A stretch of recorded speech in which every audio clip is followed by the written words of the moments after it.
dolarizado y que... Lo primero que quiero decir es que, aunque no parezca, nosotros tendemos a poner demasiado el foco en Argentina.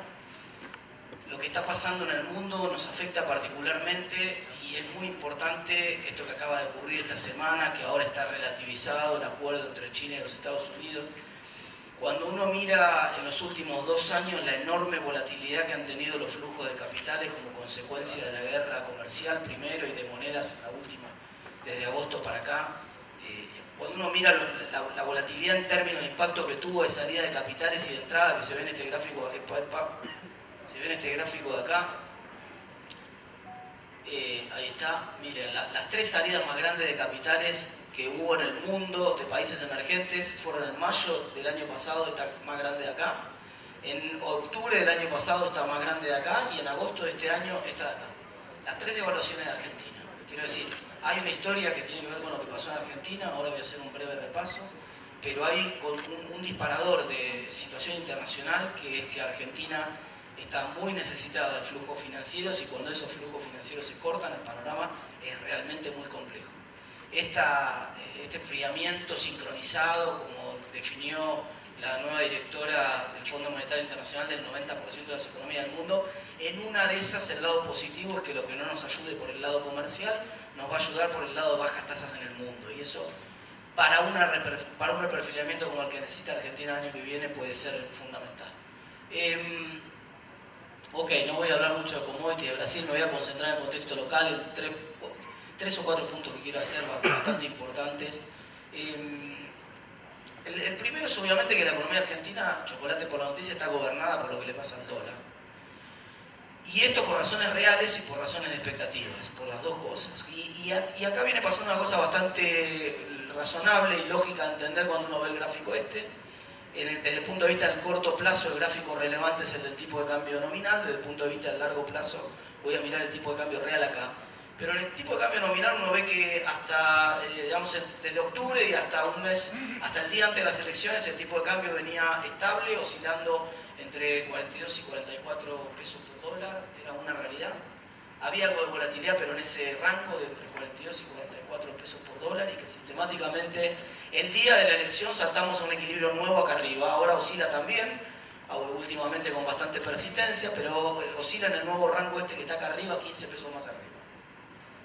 Claramente hay un cambio en el precio de equilibrio y eso que en algún momento se discutió, a mí me sorprendió inclusive que algún argumento de un expresidente del Banco Central fuera en esa línea, porque todo el mundo entiende, habiendo hecho un curso de finanzas, que los precios de los activos son forward-looking, mirando hacia adelante, no mirando para atrás. La historia no importa demasiado, salvo que la historia sea informativa de lo que va a ocurrir adelante, en cuyo único caso sirve prestarle atención a la historia, pero en general los precios de los activos descuentan hacia adelante y acá el factor obvio era que todos los activos argentinos estaban valuados, incluyendo su propia moneda, estaban valuados con una ponderación de escenarios 50 y 50, 50-50 los dos candidatos.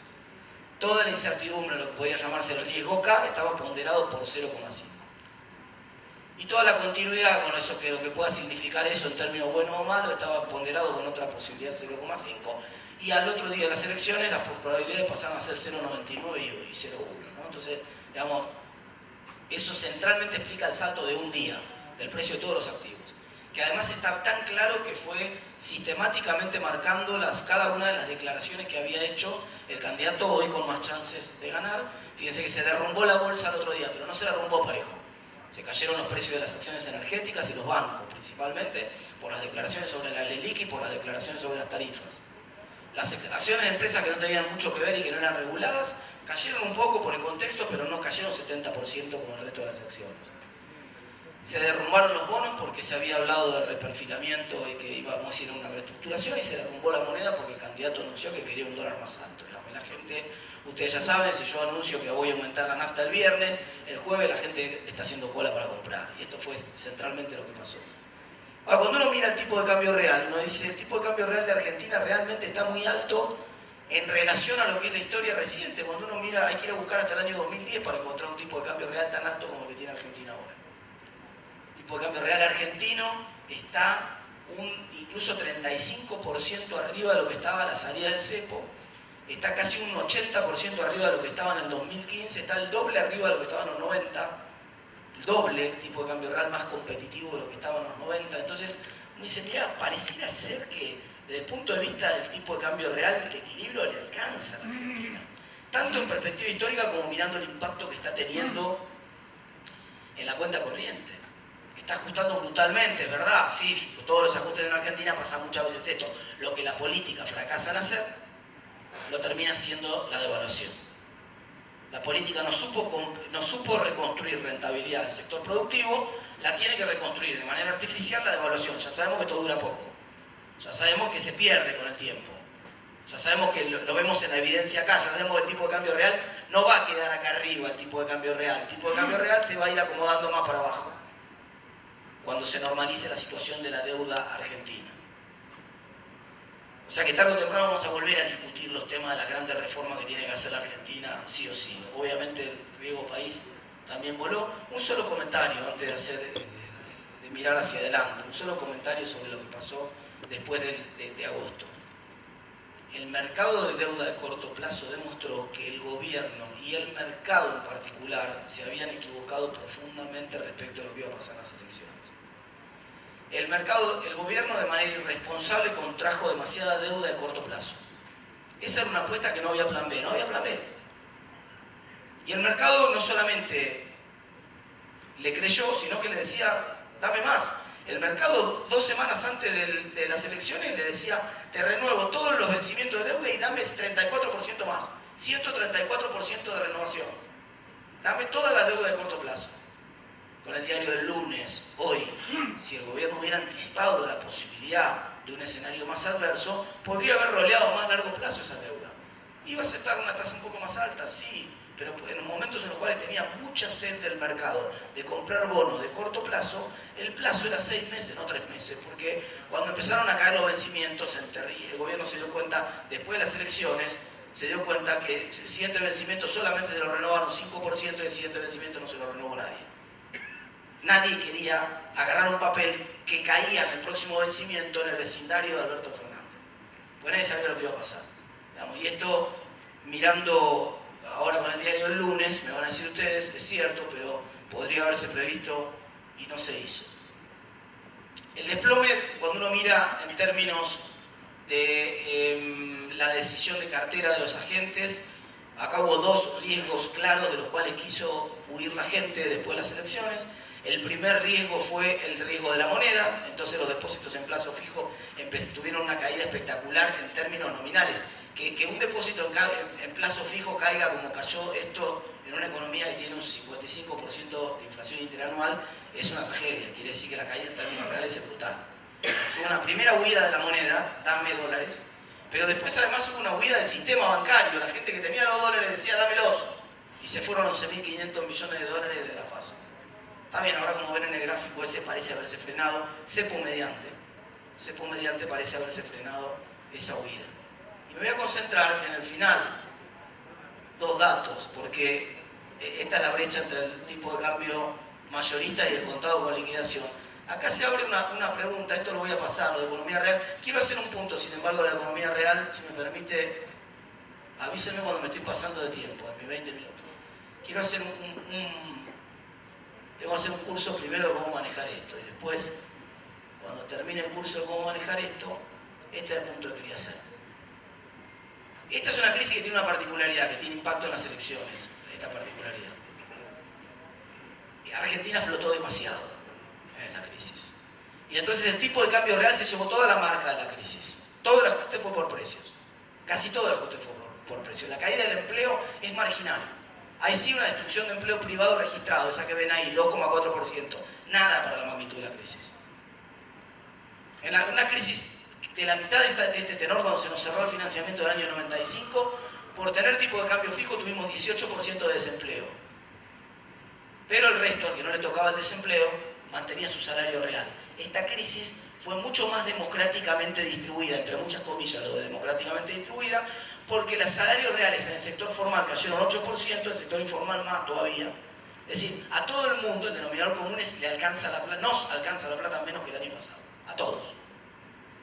Centralmente. Y eso explica bastante bien el resultado electoral.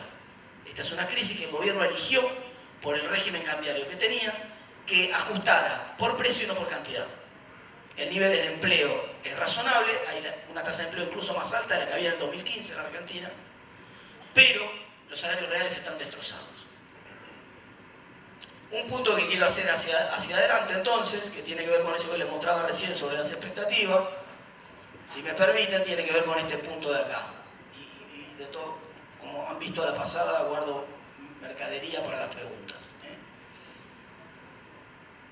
Pasadas las elecciones, en un escenario en el cual gane el candidato que hoy tiene mayores chances de ganar, que es Alberto Fernández, es probable que con la incertidumbre sobre cuáles van a ser las medidas económicas haya presión sobre el dólar. Y acá se abre una batalla en la cual hay un trilema, yo lo llamo el trilema de la imposibilidad. Es imposible que todos esos tres se mantengan. Alguno de los tres va a pagar el pato de la incertidumbre entre periodo electoral. La presión sobre el tipo de cambio, si yo fuera Alberto Fernández, preferiría que canalizara todo por precio, que el gobierno no entregue un solo peso de las reservas, que corra el tipo de cambio, que a mí me toque asumir con un dólar de 80 o de 90, no me importa, total, desde arriba siempre todo es mejor, todo es bajada. Con salario destruido, total, yo agarro y recompongo después, agarro desde acá arriba y con dólares muy abundantes en la economía porque lo voy a necesitar el año que viene. Y con las reservas intactas porque tengo vencimientos por 8 puntos del producto el año que viene. Y hasta que logre reperfilar o reestructurar la deuda, si no entro en default rápidamente. Está bien, por fortuna, la mitad de los vencimientos son en pesos el año que viene. Entonces la alternativa es que si no logro reperfilar rápido voy a tener que emitir para pagar los vencimientos. No van a entrar en default con la deuda local en pesos. Pero el resultado es que van a emitir más. Entonces ya sabemos cómo va a terminar ese resultado. En el corto plazo, en el interín, si yo soy el presidente Macri, todo lo contrario. Yo no quiero entregar con un solo peso más de aumento del dólar. Quiero seguir, me quiero ir con el dólar a 60. Y por lo tanto voy a licuar las reservas si fuera necesario. ¿Cuál es la negociación de intermedio que pueda parecer más razonable? Bueno, un endurecimiento del cepo. Podría ser la solución intermedia. Ni ajusta por precio ni ajusta por cantidad, cierro la canilla del cepo. Y eso en la práctica, ¿cómo se podría hacer? Con un desdoblamiento, blanquear el desdoblamiento. Ustedes saben, se dan cuenta todos, porque tienen formación en finanzas, que el cepo como está es un cepo mayorista que en la práctica funciona como un desdoblamiento cambiario. Si vos sos una empresa y querés comprar dólar financiero, vas al contado con liquidación. No hay ningún problema. Es legal, puedes comprar todo lo que quieras, pero tenés que irte al contado con liquidación. Si te lo permiten las condiciones de tu propia empresa. Ahora, ¿podría ser que fuéramos a un mercado financiero desdoblado directamente para todo el mundo? Incluyendo las personas físicas que hoy pueden comprar hasta $10.000. Bueno, si escasean los dólares, eso se hace bastante más probable. Inclusive algunos sueñan desde lo que es hoy la oposición con un dólar financiero más turístico. El canalizar por ahí también buena parte de los dólares de turismo que todavía, a pesar de que cerramos de manera espectacular la brecha que teníamos deficitaria en turismo, todavía con un dólar de 60 tenemos déficit en turismo. Ese es el gran dilema que enfrenta el gobierno a partir del año que viene. Yo les decía, con esto cierro, Joaquín, yo les decía, cuando uno mira los perfiles de vencimiento de deuda para el año que viene, está claro que el gobierno enfrenta dos problemas. El perfil de vencimientos, que son 8 puntos del producto para el año que viene, más el déficit fiscal propio que va a tener que financiar de alguna manera, que todo parece indicar que desde el punto de vista financiero, el déficit financiero va a ser por lo menos 4 puntos del producto. Ese va a ser el heredado, 4 puntos del producto.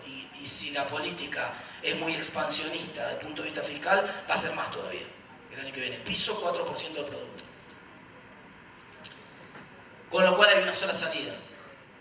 Cerrar muy rápido con el Fondo Monetario Internacional, reperfilar urgente, de la mejor manera posible, para asegurarse de que las reservas duren la transición esa. Si empiezan a caer los vencimientos de deuda que Argentina tiene en divisas duras, por suerte esos están en la segunda mitad del año que viene, la mayoría. Si empiezan a caer esos vencimientos de divisas duras, Argentina se queda con muy poca reserva para hacer frente a esos vencimientos. Y no lo va a poder hacer y va a tener que decretar una moratoria unilateral antes. La expectativa de que no lo haga tiene que ver con la velocidad con la cual logre arreglar con el fondo primero y con los actores del sector financiero privados después. Si eso lo hace antes de mitad del año que viene, hay una historia para contar de vaso medio lleno.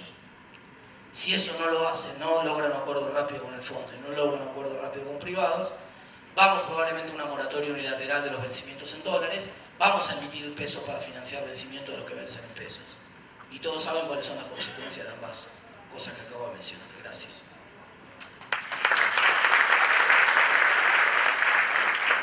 Buenas tardes a todos, gracias por estar acá. Les quiero aclarar por qué a las 6 me tengo que ir, porque tengo un vuelo. Déjenme también hacer, yo iba a hacer una presentación más larga, pero la voy a hacer más corta para que haya más espacio para preguntas. A ver, lo primero que quiero decir es que yo creo que estamos ante un proceso político y electoral irreversible. Creo que una diferencia de 16 puntos es muy difícil de modificar. La fórmula matemática está en el sentido de que puede haber una segunda vuelta, pero creo que es sinceramente muy improbable de que eso suceda.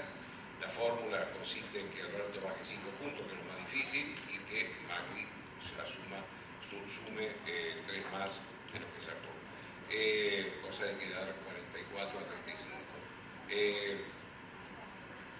Que Macri va a sumar puntos, no me cabe duda. El problema es por qué Alberto va a bajar de 49 a 45. Las encuestas últimas le están dando 50 a 35. Quiero hacer una aclaración sobre las encuestas. Ni los propios encuestadores creen en las encuestas, y esto se lo digo sinceramente. Me lo dijeron ellos el viernes pasado, dos muy reconocidos, que no creemos en nuestra encuesta. Y le digo, ¿pero por qué no creen en sus encuestas? Y porque la mitad de la gente no contesta. De las presenciales. A veces lo reciben los encuestadores. Contestan todas las preguntas. ¿Cómo ve la situación del país? ¿Cómo está su situación personal? ¿Cómo imagina que va a ser el año que viene? Todo lo contestan. Cuando llega la pregunta, ¿por quién va a votar? Dice, no, todavía no tomé la decisión, no, sobre eso no contesto. Esto es en las presenciales. En las telefónicas, con una persona hablando por teléfono, no con una maquinita, con una persona hablando por teléfono, contestan 2 de cada 10. Entonces, cuando por un lado tenemos el 80% de la sociedad que no contesta y por el otro lado tenemos el 50% de la sociedad que no contesta, es muy difícil suponer que esas encuestas sean reales. Es muy difícil. Entonces, estamos sin brújulas. Esta es la verdad. Hoy estamos sin brújulas. Lo que queda es la encuesta que sí hubo el 11 de agosto. Y esa encuesta nos marcó una diferencia a favor de Alberto Fernández de 16 puntos. Y eso es lo difícil de revertir. Yo creo que sí se está consolidando un 35% de la sociedad que es, primero, políticamente antikirchnerista, antiperonista, y después que valora algunos principios que Macri se nos dio. La división de poderes, las libertades públicas, el respeto al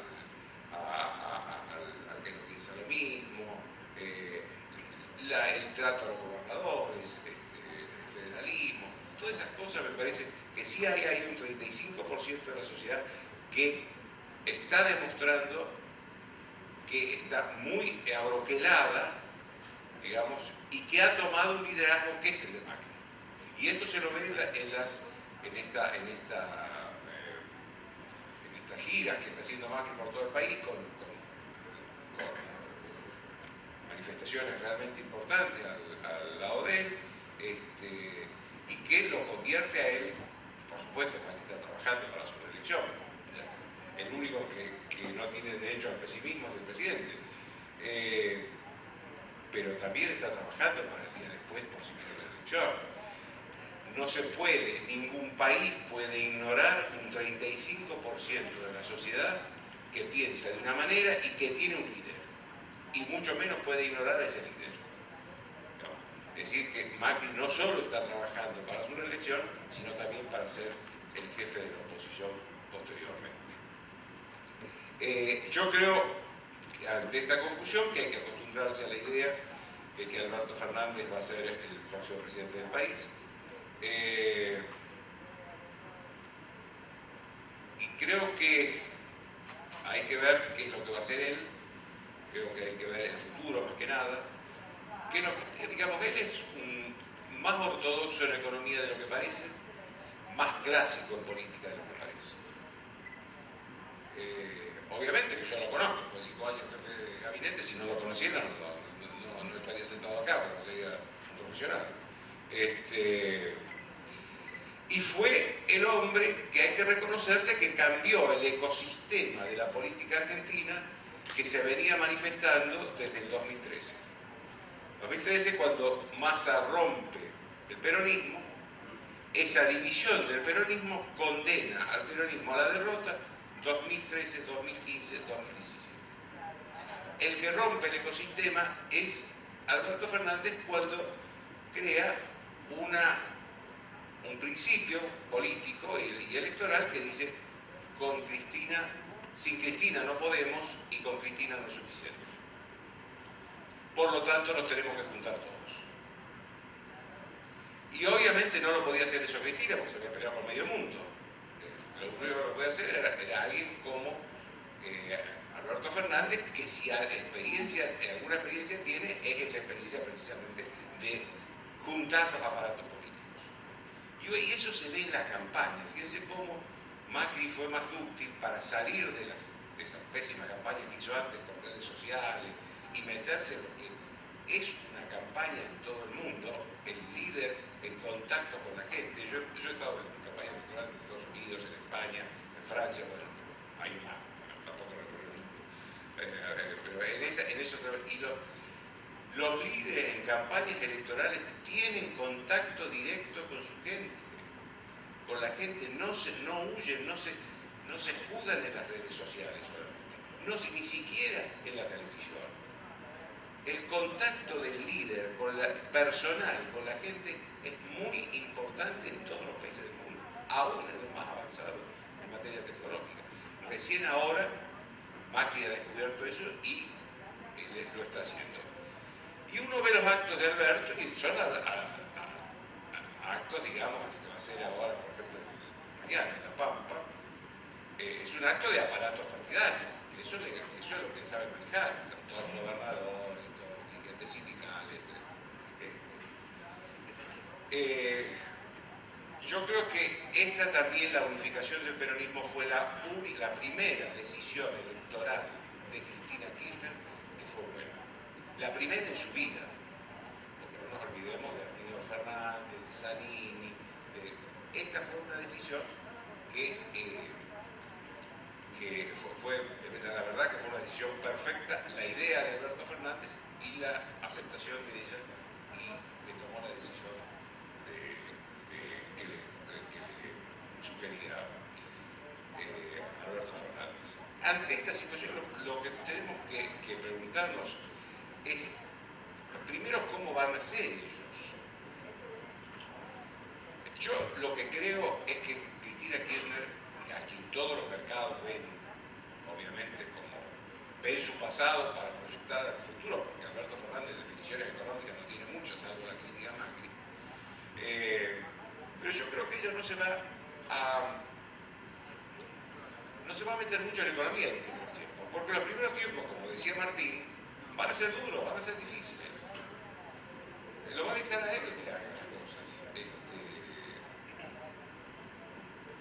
Y acá hay algo que hay que preguntarse, y es qué efecto tuvo Cristina, qué efecto tuvieron en Cristina Kirchner estos 3 años y medio tan distintos en su vida.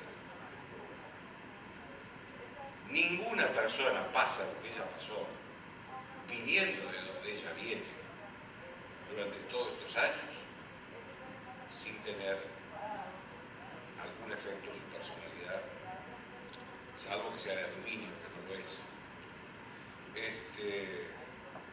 A ver, Cristina Kirchner desde 1987, cuando su marido fue elegido intendente de Río Gallegos, hasta 2015, vivió como una princesa o como una reina. A partir de 2015 la vida de Cristina Kirchner cambió fundamentalmente, rotundamente, y fue muy difícil. primeros 2 años, 2015-2017, ella no tenía fueros. Recién tuvo fuero en el 2017. Cuando golpeaban la puerta de su casa no sabía si le iban a detener. Está 13 veces procesada. Esto significa que por lo menos debe haber ido a Comodoro Pi 16, 17 veces. Yo les digo, porque conozco, pero ustedes no conocen seguramente Comodoro Pi, donde están los juzgados federales. Yo tengo que conocerlo porque son profesionales. Ir a Comodoro Pi ya es una condena. Es un edificio inhóspito, frío en invierno, caliente en verano, sucio. El despacho de los jueces más nombrados, todo esto con adío, 4x2. El escritorio de cualquier secretaria de un juez viola cualquier tratado de derechos humanos.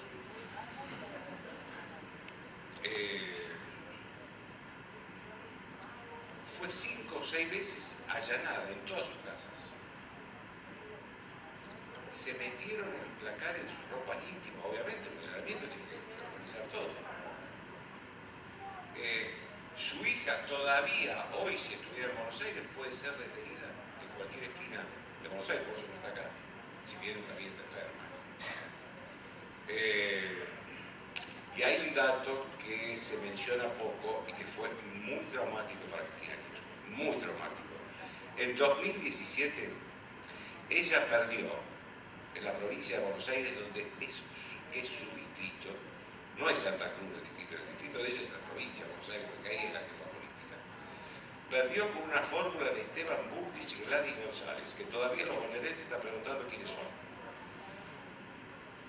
Esto fue traumático para ella. Esto fue, entrevió mal, porque después le fue mejor, pero entrevió que era el final de su vida política. Ahora, ¿qué efecto tuvo todo esto en ella? Algún efecto tuvo. Pudo haberla empeorado, pudo haberla mejorado, no sabemos. No sabemos. Y esto es fundamental para establecer qué es lo que va a pasar en el gobierno. Yo de todos modos creo que Cristina no va a ser Dualde. A Dualde Kirchner asumió y Dualde creyó que era el padre de la nueva figura política y que él iba a ser el gran consejero del presidente. Se lo sacó de encima por tiempo. Cristina no va a ser Dualde, aunque Alberto quiera ser la gran Néstor. No va a ser Dualde porque ella va a tener el cargo de vicepresidente, que Dualde no tenía, y va a tener un control, no digo de todo, pero sí un control importante del Congreso. Entonces acá vamos a tener claramente dos líneas. Una, la de Alberto, con los gobernadores y los sindicatos, sobre todo los gordos, pero con los gobernadores y los intendentes, que todos son moderados, porque claro, todos gobiernan y tienen que firmar cheques, entonces son moderados. Y por otro lado, Cristina, la Cámpora, Martín Sabatella, los sectores más de izquierda del kirchnerismo. Esas dos líneas van a estar en tensión permanente. Así como digo que en economía va a tratar de no meterse ella en los primeros tiempos, también digo que en algunos otros temas se va a querer meter, porque la política exterior, que está relacionada con la economía. No se puede decir yo soy anti-Trump y ese señor es impresentable, que lo es, pero no se puede decir en público que es impresentable del gobierno, obviamente, yo sí lo puedo decir, pero el gobierno. Y después ir a pedirle un favor, el favor de que le vote el Fondo Monetario, no se puede hacer las dos cosas. Todos los gustos de la vida no se puede dar nadie. Yo creo que a lo que decía Martín de la economía, yo le agregaría que el próximo gobierno, obviamente no voy a hablar de los temas económicos, que Martín los maneja muchísimo mejor que yo, pero sí voy a hablar de las limitaciones políticas para resolver la economía. Digo, el próximo gobierno, y suponiendo, estamos hablando de Alberto Fernández, ¿no? Va a tener 5 sectores que son muy difíciles de convencer, para decirlo elegantemente. Primero, las provincias. Todas amigas de Alberto Fernández, las peronistas, pero ninguna dispuesta a poner un peso La provincia de Buenos Aires, y las provincias es un problema, la provincia de Buenos Aires es otro problema, donde todos los problemas del país están agudizados ahí, profundizados y agudizados. Los sindicatos, escuchábamos a Martín recién hablar de la destrucción del salario real. Digo, se van a sentar a la mesa del acuerdo en tanto haya un aumento salarial importante. No creo que se sientan. Los movimientos sociales, que todos están diciendo, los mejores, los más amigos de Alberto, de Cristina, están diciendo que votan al menos malo, no que votan por convencimiento. Después están los movimientos sociales de izquierda que están contra Macri, contra Fernández, contra Cristina y contra todos ellos. Y está la Corte Suprema de Justicia. Yo, como la primera pregunta de Tetaz, le voy a decir si hay solución en este país al gasto público, si seguimos con esta indexación en el sistema previsional. Con todo el respeto que merecen los jubilados, pero yo me hago esa pregunta y se la dejo para que después compartirla contigo. Si Martín contesta que es imposible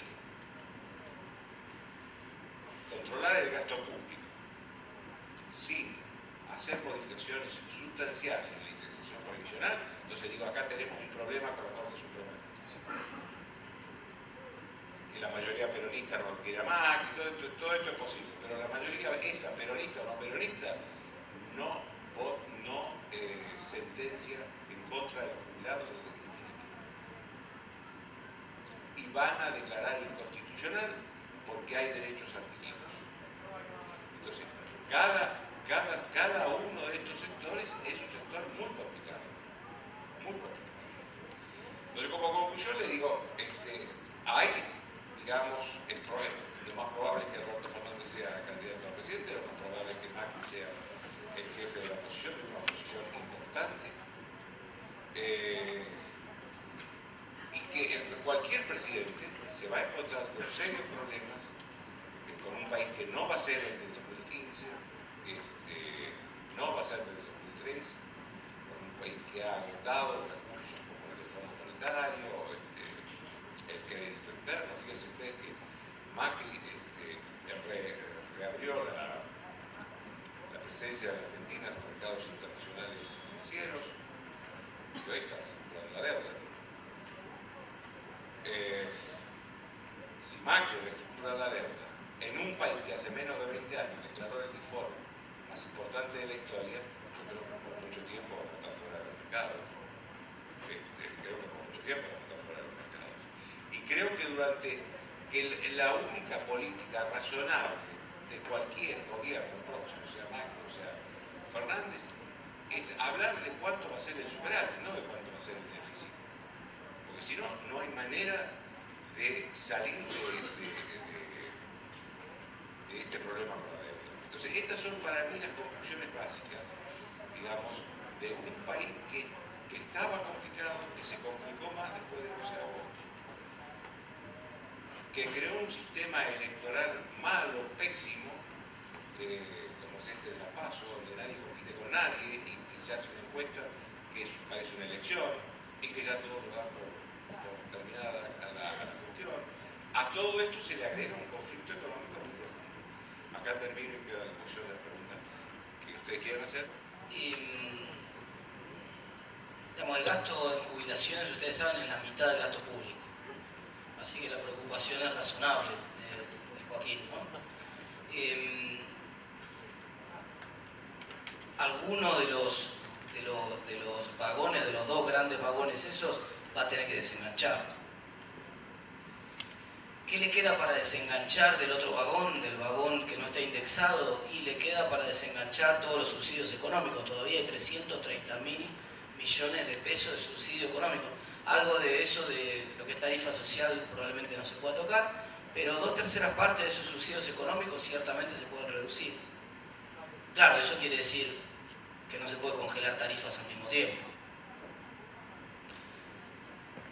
Por un lado.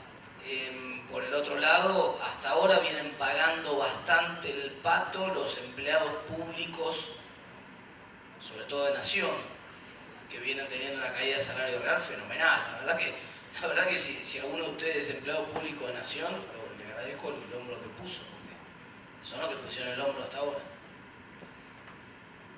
Dos cosas. Tercera, como dijo Calvo, no sé si lo dijo pensando en eso, ¿no? Pero ustedes saben que Guillermo Calvo hace poco tuvo una declaración polémica porque dijo que el peronismo tenía más facilidad para hacer los ajustes que eran necesarios.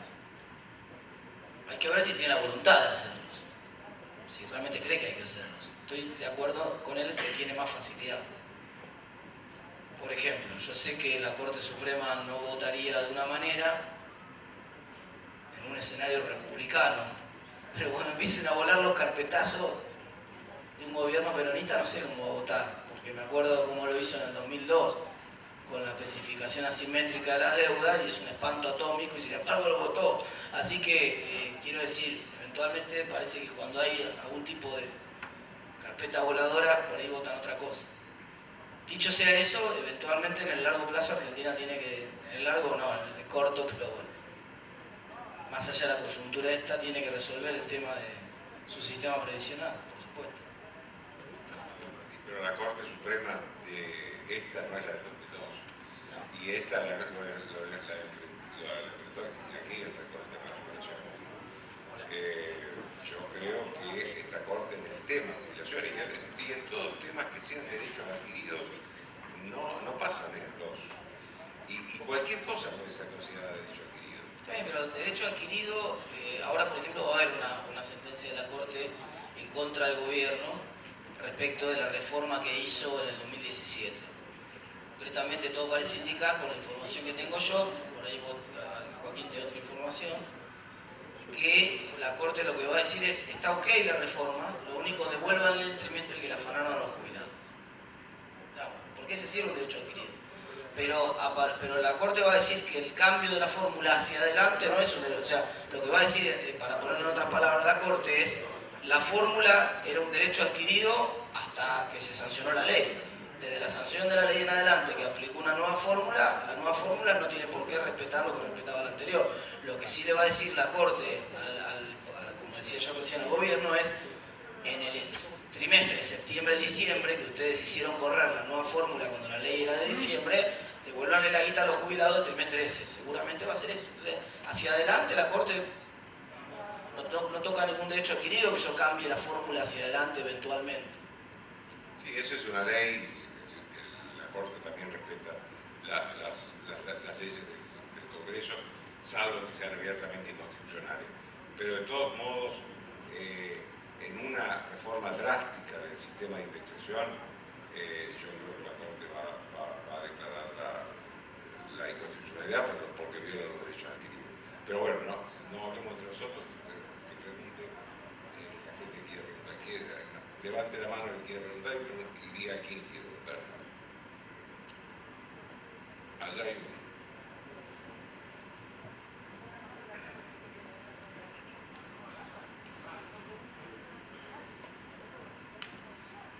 Dos preguntitas rápidas de política. Provincia de Buenos Aires también está jugado, ¿no?, las elecciones, y después, ¿qué papel jugará Máximo Kirchner si Fernando asume?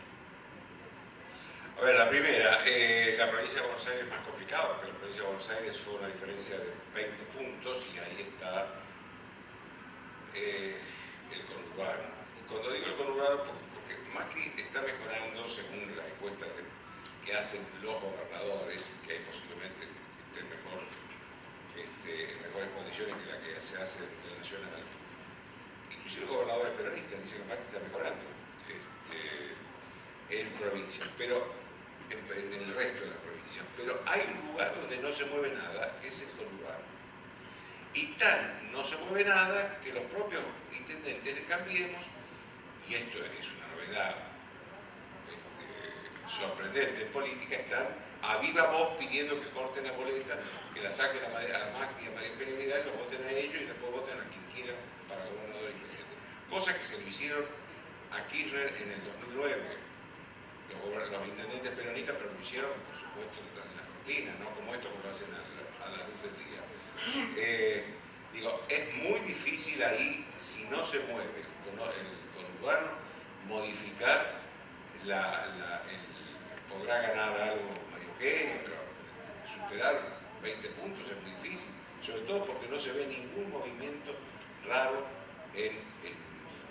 o distinto en el conurbano bonaerense, que es donde está la mayor concentración de la población de la provincia de Buenos Aires.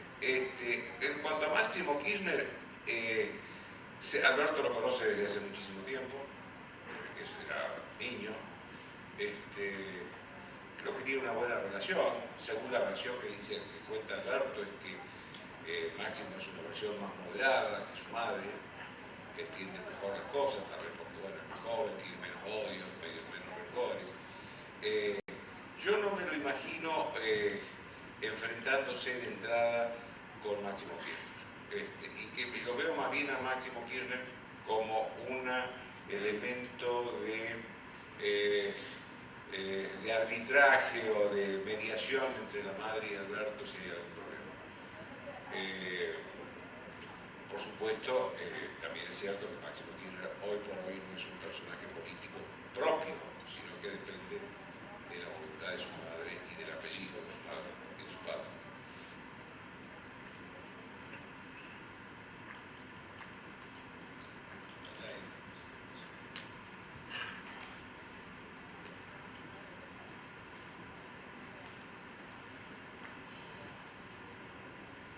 Gracias. Si le entendí bien a Joaquín, la idea de unir al peronismo fue de Alberto y Cristina la adoptó o la aceptó, o fue al revés. Esa es una pregunta. Si me permite otra, si prevé un cambio en la Corte Suprema de Justicia entre octubre y diciembre. La primera pregunta. Digamos, acá hubo tal vez unas coincidencias simultáneas. El que primero habló de la necesidad de unir al peronismo ya hace mucho tiempo, después de la derrota del 2017, fue Alberto Fernández, con esta fórmula que es con Cristina es necesario, pero con ella solo no es suficiente. Ahora, creo también que ella se dio cuenta que no iba a alcanzar lo que tiene hoy. Ella nunca va a sacar el 49% de los votos. Esta es la suma de Massa, de un montón de sectores, de los gobernadores que se entusiasmaron mucho con Alberto y con ella no estaban tan entusiasmados, fundamentalmente por miedo, porque muchos de ellos la habían pasado a la historia ya públicamente. Ellos del pasado, hay que superarla. La segunda era la modificación de la Corte.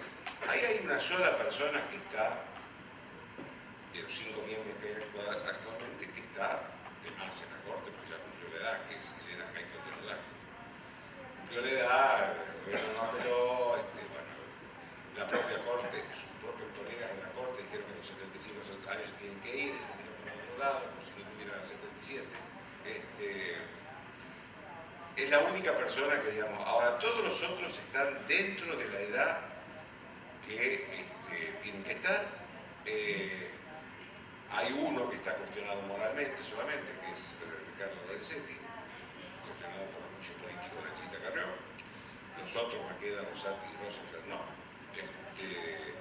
Así que yo no veo de acá a diciembre ninguna modificación, salvo que Elena Jaito de Nolasco quiera renunciar por fin y deje y cumpla con la Constitución en primer lugar. Pero salvo eso no veo por ahora. Ahora, ¿qué es lo que suponiendo que esto quede así, qué recurso le queda al próximo gobierno para modificar esta relación de fuerzas y ampliar la Corte? Llevarla a 7 o a 9, como la tuvo Menem, que eso es perfectamente posible, obviamente, con la aprobación del Congreso se puede hacer. Y ahí sí se modifica el equilibrio de fuerza dentro de la Corte. Que creo que es, ojo, Alberto, no hay ningún político argentino que conozca mejor la justicia que Alberto Fernández. Es amigo de todos los miembros de la Corte, es amigo de la mayoría de los jueces federales, con muchos de ellos han sido compañeros de la universidad, algunos han sido alumnos de él, otros han sido ayudantes de cátedra, conoce a todo el mundo. Yo creo que va a intentar un acuerdo con esta Corte y si no, lo que va a intentar es ampliarla en Suprema Corte.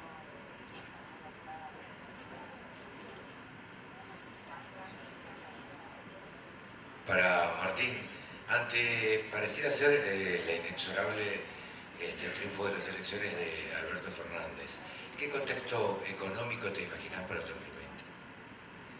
Bueno, no es la única incertidumbre. Digamos, después la segunda incertidumbre es cómo va a formar el gabinete. Y ahí hay una cuestión que es, en ese paraguas hay un montón de cosas que son incompatibles y va a tener que elegir. Un ejemplo.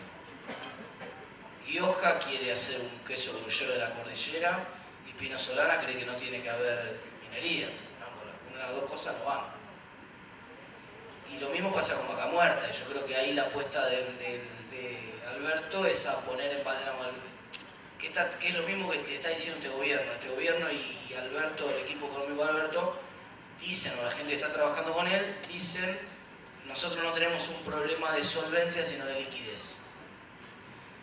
Pero eso se lo tenés que convencer al mundo, de que tenés un problema. Entonces te dicen, mira, ahí tenemos en Vaca Muerta entre 4 y 6 PBI enterrado. Bueno, está enterrado justamente. Lo tenés que sacar.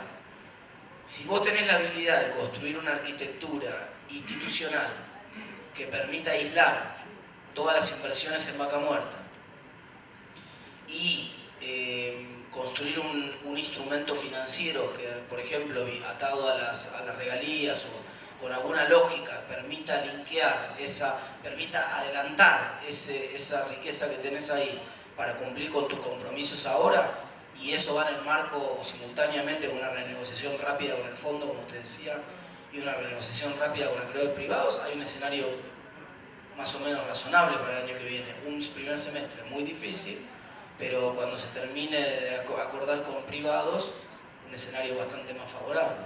Ahora, si prima la versión congelar tarifas, que es exactamente la opuesta, vos sabés que el sector de exploración de gas y petróleo, explotación en estos momentos es uno de los que más está creciendo en Argentina. Neuquén es la provincia estrella, pero a diferencia de las inversiones que se hacían en petróleo convencional, que vos perforabas un día todo el capital y tenías 10 años para sacar el petróleo, 15, las inversiones de fracking se gastan muy rápido. Vos haces una perforación de fracking y lo tenés un año y medio para sacar.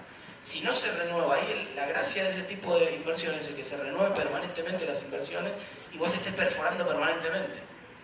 Pero este mismo gobierno fue el que rompió el acuerdo inicial de precio que había puesto Aranguren, con lo cual los empresarios están viendo, si el gobierno que viene no da una señal rápida ni bien asume en ese sentido y empiezan a volver las inversiones, pero ahí va a tener que elegir si lo pone Guillermo Nielsen en la Secretaría de Energía, como yo creo, y va a construir esa arquitectura jurídica, que yo también creo que la va a querer construir, entonces el congelamiento de tarifa no va a poder ser al mismo tiempo. ¿Me entendés? Entonces, lo mismo, va a asumir con un déficit fiscal de 4 puntos del producto. Digamos, entonces no va a poder mejorar los salarios reales, como estaba diciendo Joaquín, y al mismo tiempo mantener un dólar alto y al mismo tiempo financiar cualquier financiamiento del déficit que sea con emisión va a generar más inflación, más devaluación. Entonces ahí tiene un problema, va a tener que elegir, algunos van a perder en este esquema y no sabemos quiénes, no sabemos cuáles van a ser esas elecciones. Eso es lo difícil de planificar 2020. Yo lo decía hoy a la mañana en la radio, es como tratar de adivinar la temperatura que va a ser cuando vos vas a hacer un viaje a un lugar donde a la mañana hacen 20 grados bajo cero, al mediodía hacen 38 y a la noche hacen 4 bajo cero. En Arabia Saudita, qué sé yo. Vamos, si vos me preguntás cuál va a ser la temperatura mañana en Tierra del Fuego, más fácil, porque más o menos siempre la misma. La amplitud térmica es pequeña, entonces es fácil de acertar. Ahora, si me preguntás cuánto va a ser la temperatura mañana en Arabia Saudita, es más compleja la pregunta. Y esto se parece más a Arabia Saudita, ¿me entendés? Al clima de Arabia Saudita. O sea, no sabemos, porque puede ser Pato Gallareta dependiendo de las elecciones que termine tomando ahí en diciembre, cuánto meta la cuchara Cristina, es decir, cómo termine arbitrando esas disputas que tiene ahí adentro.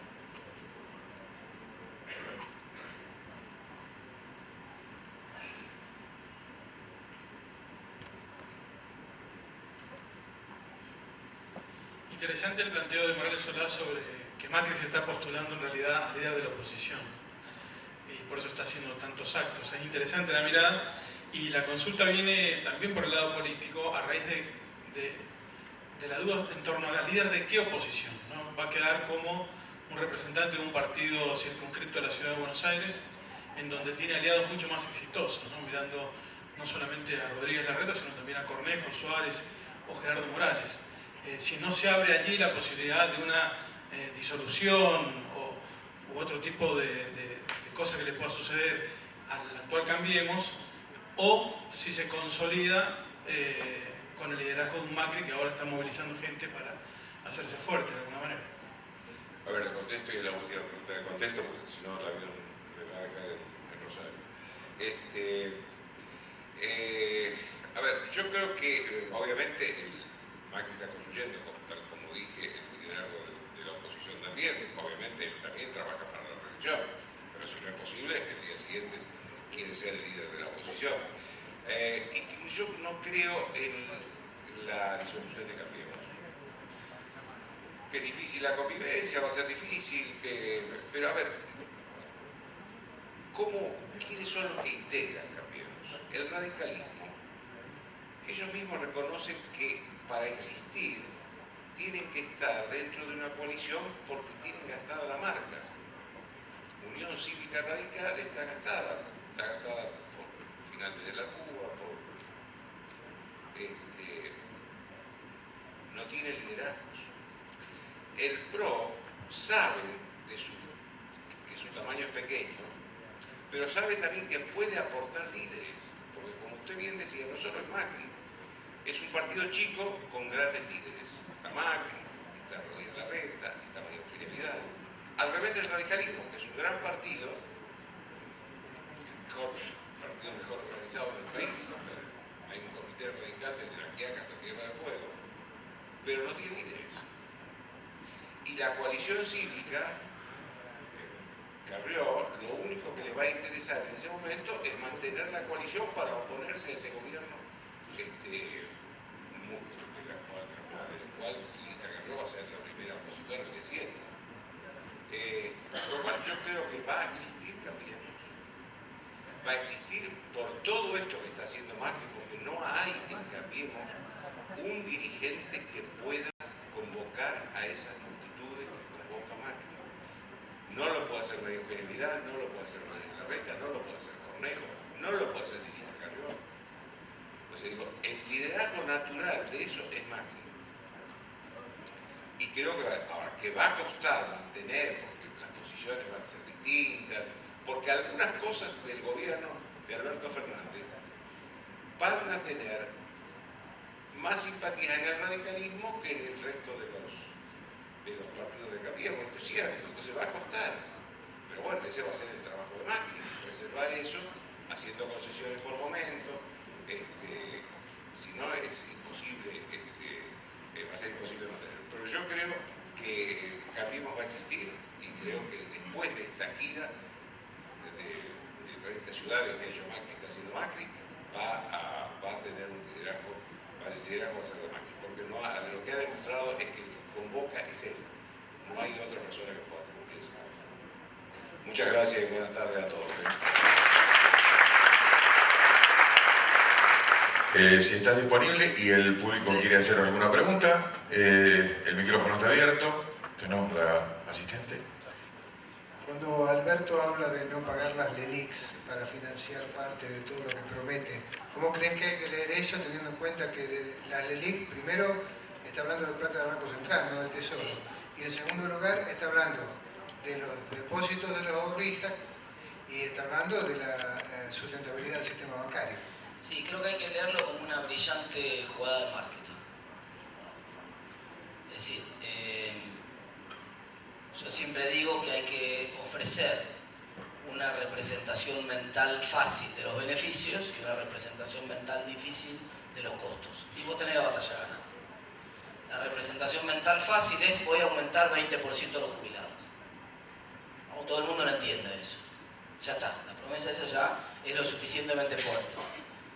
¿Y cómo lo vas a pagar? No, la voy a pagar con los intereses usureros de las LELIQ. Y ya ahí el 99% de la gente que está escuchando no entendió lo que dijiste. Ya el 99% de la gente se perdió.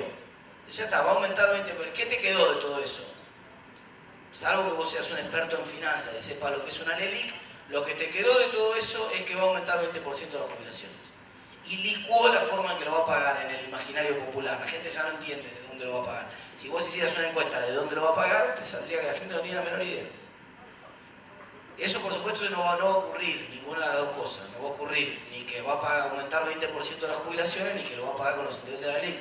No puede aumentar 20% de las jubilaciones porque lo dijimos recién, son el 50% del gasto y ya arranca con un déficit fiscal de 4 puntos del producto. Si encima aumenta 10% más todo el gasto, porque 20% de 50 sería 10 de todo el gasto, cuando recién justamente Morales ahora estaba planteando que no sabe si no va a tener que ir a una renegociación con la Corte para romper la indexación, para poder hacer el ajuste fiscal que necesita, la verdad que es imposible pensar eso, no va a ocurrir. Lo que va a ocurrir es que va a ser algún tipo, te digo cómo la va a zafar, va a decir, justo en diciembre toca el aumento trimestral que le corresponde por fórmula de movilidad, y ese aumento trimestral probablemente como va a ser con la inflación para atrás, probablemente de 16 o 17, capaz que lo redondee en 20 y hace alguna truchada ahí para decir, vieron acá y el 20, le dije que iba a dar. Sí, lo que es probable que ocurra respecto al tema de la política monetaria es que desconecte un poco, o sea, vos tenés una alternativa para resolver el problema de la política monetaria, que es que en vez de utilizar las LELIQs, utilizar encajes remunerados. Vos en vez de pagar una tasa activa, pagás una tasa pasiva. Si vos lo que le decís al banco es, perfecto, te garantizo que sostener tus depósitos con la tasa pasiva, para darle el incentivo correcto al banco de que salga a buscar colocar esa tasa, esa liquidez que tiene, en un instrumento alternativo que no sea ese encaje remunerado que le estás poniendo. Entonces, ¿por qué? Porque si vos le pones el encaje remunerado solamente en el monto de la tasa pasiva, el banco se queda sin pagar los sueldos.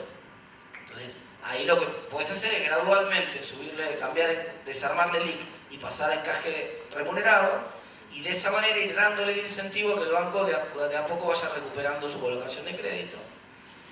Después veremos si hay algún programa de subsidio al crédito o algún otro tipo de esquema, digamos, populista clásico para colocar eso, pero centralmente lo que necesitas es romper ese canal.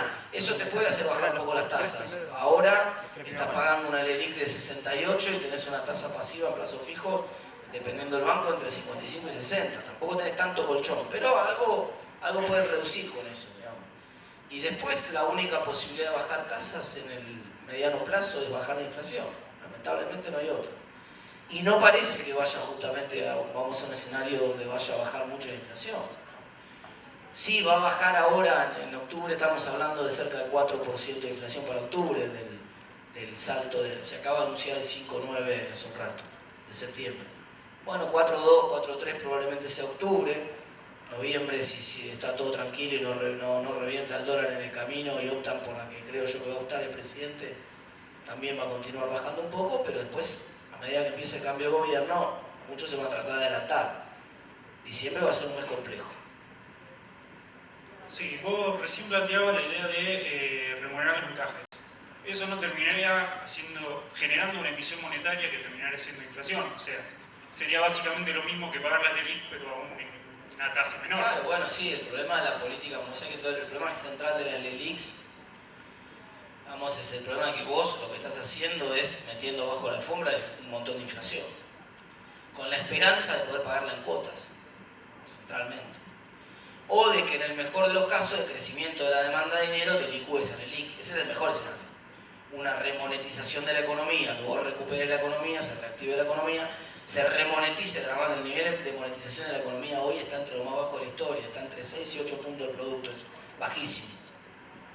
El nivel de hiperinflación, el nivel de monetización que tiene. Entonces, vos pensás que donde se estabilice un poco la economía, empieza a crecer y se estabilice un poco la inflación, por ahí clavando el dólar. Por eso yo decía que por ahí, si yo fuera Alberto, a mí me conviene que me entregues con un dólar de 80.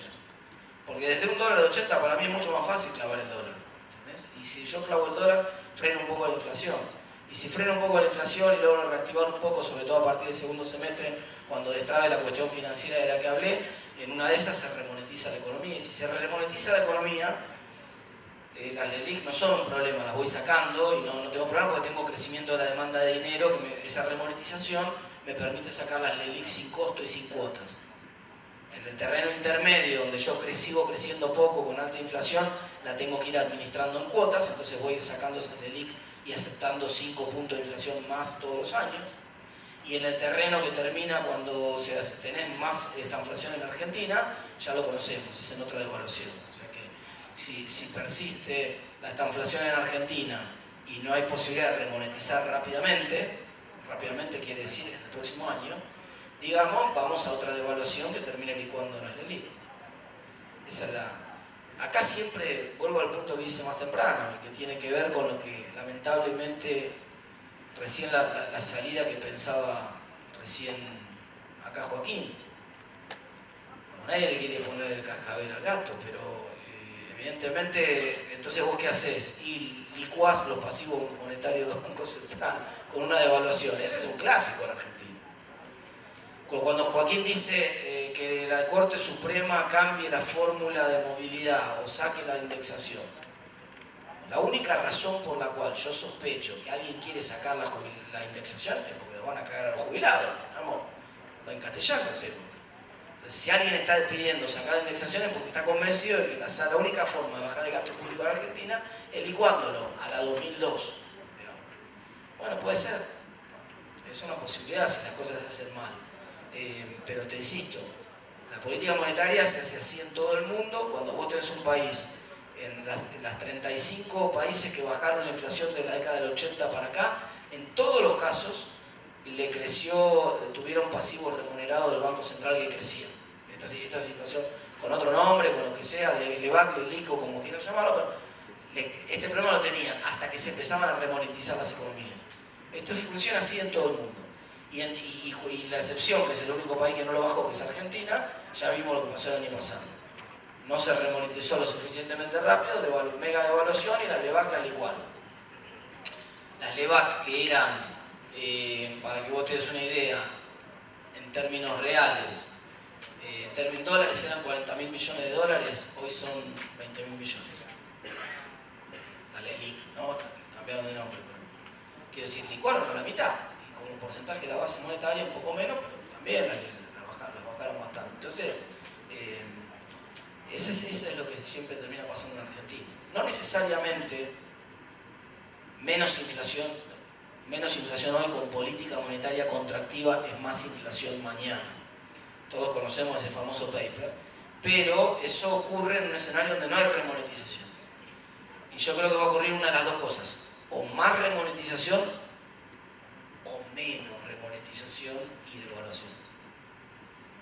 Mi pregunta es la siguiente. El gobierno tomó últimas medidas contrarias a su perfil económico, a su posición política prácticamente.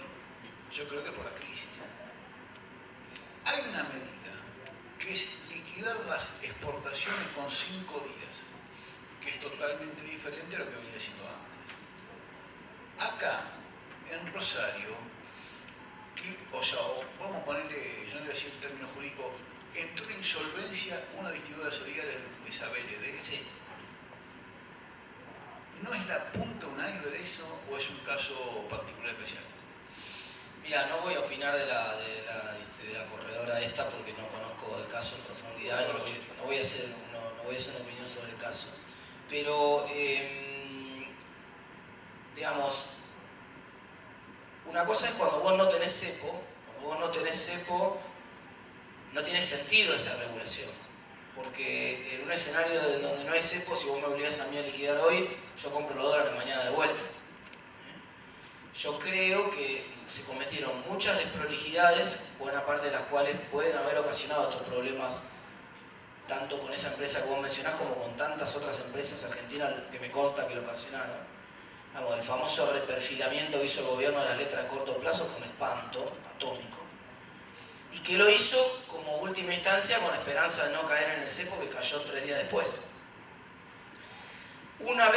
Si la pregunta fuera, una vez que existe el cepo funcionando, ¿es necesario el reperfinamiento? La respuesta es no. Si vos ya hubieras sabido que aplicabas el cepo el domingo siguiente, no hubieras reperfilado ningún vencimiento. Y de hecho vos siempre podés hacer ese cepo un poco más duro. Un poco yo planteé lo que creo que va a ocurrir hace un rato. En un escenario más razonable, vos lo que tenés es, bueno, vos lo que hiciste fue sacar a la mitad de la demanda del mercado y la mandaste a operar en un mercado paralelo, que es el mercado del contado en liquidación, pero te quedó todavía mucha demanda dentro del mercado que eventualmente podés seguir sacando. Vos podés poner un dólar financiero que funcione bien y no, yo no veo el gobierno yendo a default por deuda en pesos. No va a ocurrir esto.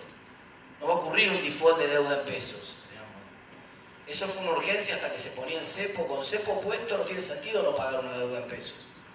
La discusión en todo caso va a ser de cuánta inflación vamos a tener. Pero no va a haber un default de deuda en pesos y en todo caso lo que sí va a haber es un endurecimiento un poco mayor del cepo en la forma de un desdoblamiento de dólar financiero o dólar comercial, clásico de la Argentina de los 70 y 80. Buenas tardes. Bueno, han estado hablando sobre la reducción de gastos o ampliar la emisión. Ahora, ¿qué hay de la otra parte? De la parte impositiva, digamos, de aumentar impuestos o nuevas retenciones o cierre de exportaciones. Sí, mirá, a ver. Hay impuestos que son pur legalerie e impuestos que son pur le recaudación, ¿no? Para decirlo más claro. Bien, vamos a un ejemplo, bienes personales. Todo el mundo diciendo no, porque la presión de bienes personales de Argentina es 0,66 del producto y era 1,5 puntos del producto, hay que volver a la presión 1,5 puntos. Miren lo que pasa con bienes personales en el mundo, miren que pagan 2 puntos del producto. Yo digo, guarda que bienes personales en Argentina está partido en dos. Las provincias también cobran bienes personales, lo que pasa es que lo llaman inmobiliario rural, inmobiliario urbano y patentes, pero si metés todo junto en el mismo impuesto, la recaudación de Argentina no está tan lejos de la media internacional. Y con el impuesto que está en cabeza de nación, ¿cuánto podés recauda en total? 28.000 millones de pesos. 28.000 millones de pesos. 28.000 millones de pesos es el 0,1% del PBI, no mueve la aguja de nada. O sea que ese es un impuesto que probablemente pueda sufrir una modificación por legalería, para poder decirle al público, miren, el ajuste lo pagan los que más tienen. ¿Sí? ¿Qué impuesto probablemente vaya directamente al reajuste? Bueno, las retenciones, el esquema de retenciones ese fijo en 4 pesos que armó el gobierno con el tope de 4 pesos, obviamente con la inflación y con el salto del dólar, quedó desactualizado. Mínimo ese va a ir al 10% del precio de exportación, o sea, va a ir mínimo a 6 pesos de hoy, mínimo, creo yo. En un escenario de desdoblamiento como el que creo que puede haber, tampoco va a tener tanto impacto porque el dólar comercial va a quedar un poco más bajo del dólar financiero. Y ahí veremos alternativas de impuestos que se les pueden ocurrir, digamos, no quiero dar ideas. Porque viste que... Pero son creativos estos muchachos, entonces algo se les va a ocurrir. No hay mucho margen tampoco para aumentar la presión tributaria en Argentina, como todos ustedes saben. Cualquiera que recorra el interior del país sabe que es imposible, que la presión tributaria de las empresas es imposible, que hay algún, ya te digo, creo que no mucho más de lo que te acabo de decir. No, estando dispuestos además a volver a cobrar un impuesto que este gobierno había renunciado hace un año de la mano del Fondo Monetario, que es el impuesto inflacionario. Entonces, entre un poco más de retenciones y un poco más de impuesto inflacionario, creo que le va a alcanzar.